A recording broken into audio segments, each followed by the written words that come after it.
Arestado ng mga operatiba ang tinaguriang Top 10 Regional Most Wanted Person sa kasong statutory rape sa isinagawang warrant of arrest operation sa Barangay Kulambug, Isulan, Sultan Kudarat nito lamang Setyembre taong kasalukuyan.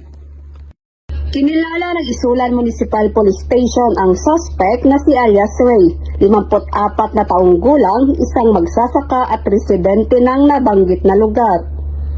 Bandang alas 9:30 ng gabi nang isinagawa ng Isulan MPS kasama iba pang mga operatiba ang warrant of arrest operation sa pamamahay ng suspect na nagresulta ng matagumpay na pagka-aresto. Ang suspect ay may nakabinbin na kasong statutory rape na walang nirerekomendang piyansa. Kalukuyang nasa kustodiya ng Isulan MPS ang suspect para sa kaukulang dokumentasyon at tamang disposisyon. Napaigting naman ng mga kapulisan ng Rehiyon 12 ang pagsasagawa ng mga operasyon upang mahuli ang mga most wanted persons sa rehiyon para sa pagkakaroon ng mapayapa at ligtas na bagong Pilipinas.